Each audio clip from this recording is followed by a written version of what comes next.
So, good afternoon everyone. My name is Dede Ari Wijaya.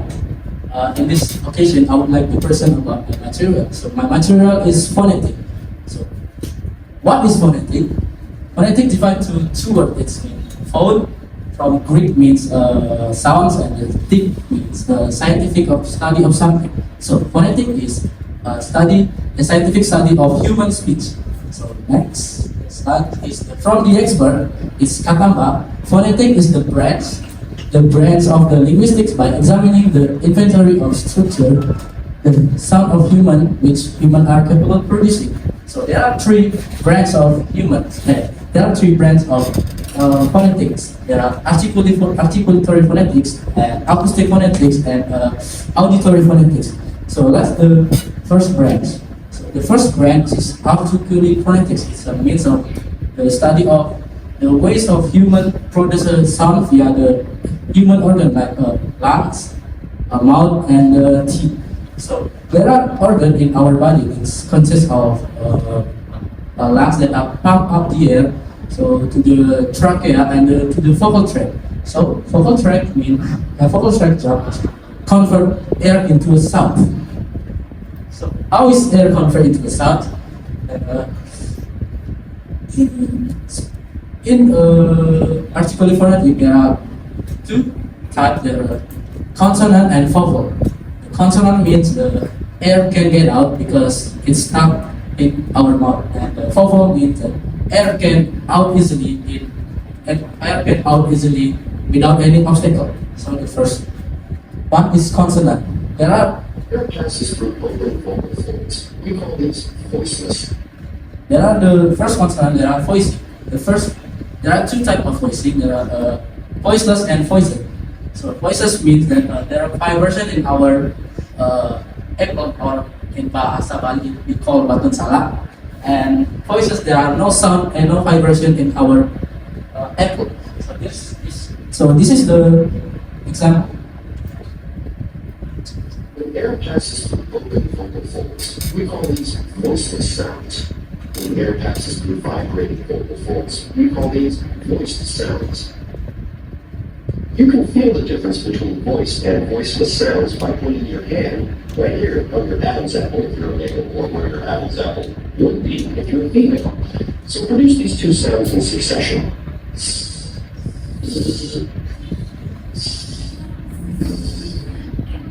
Which one produces the vibration? You should feel that produces a vibration, so it's a voiced sound, whereas does not produce the vibration, so it's a voiceless sound.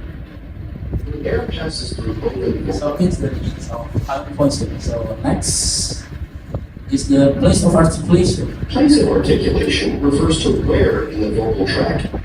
Place of articulation is refers to where in the vocal tract construction of an airflow takes place. So for the example, Constriction of airflow takes place. Our labial sounds are produced with both lips.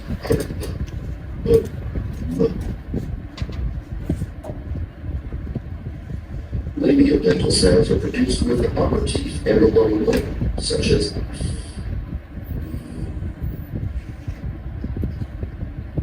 interdental sounds are produced with the tongue in between the upper and lower teeth. I'm sorry, it's because the internet. Such as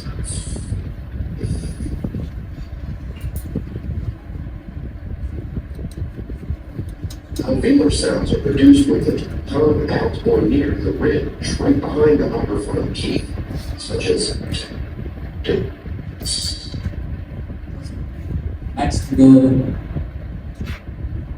manner of articulation. So, manner of articulation refers to how the airflow is contracted in the vocal tract. So, the example is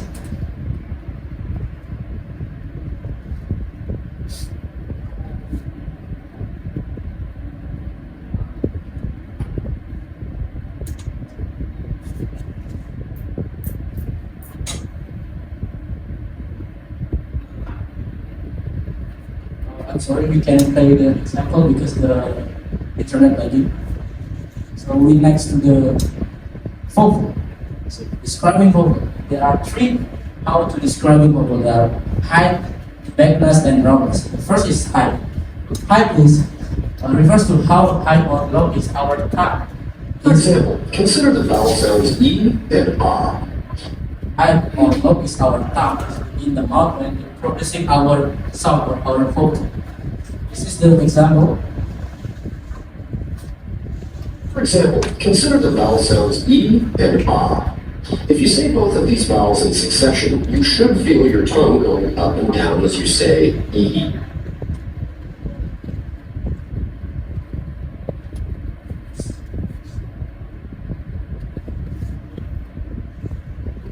A, E, A. E, A. In terms of height, vowels are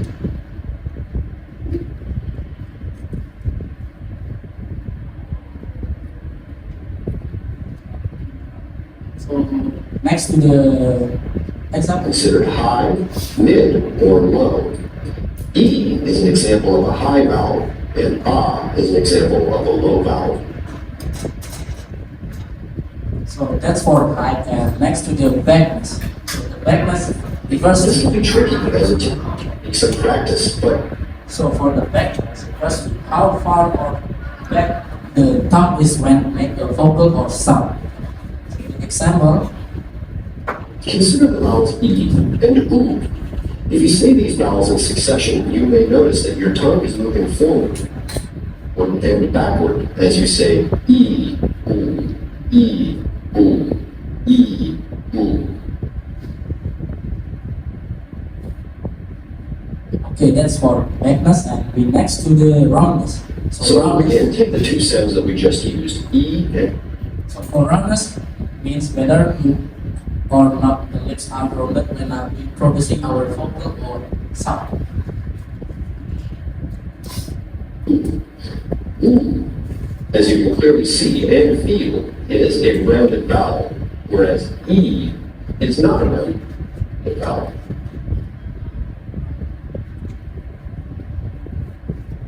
So next for the another branch of phonetics.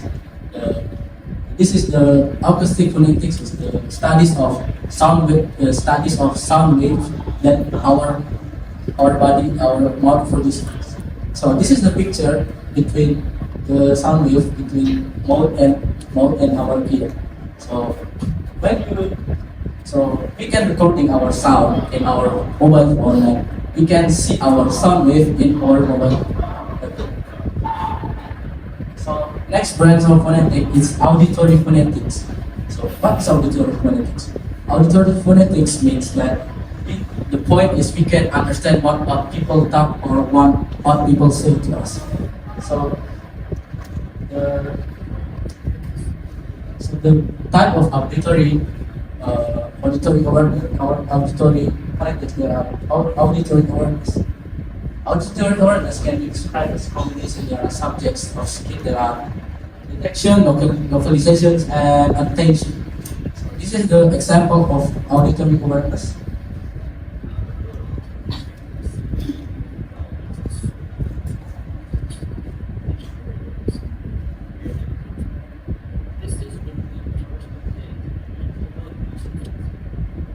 So that's for auditory awareness. So next to the auditory discrimination.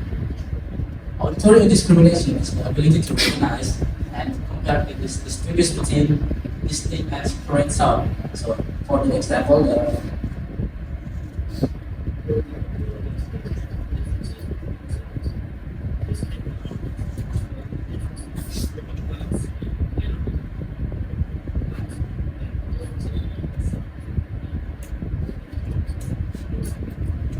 so that's for auditory. So next, that's all about my presentation. Thank you very much for listening.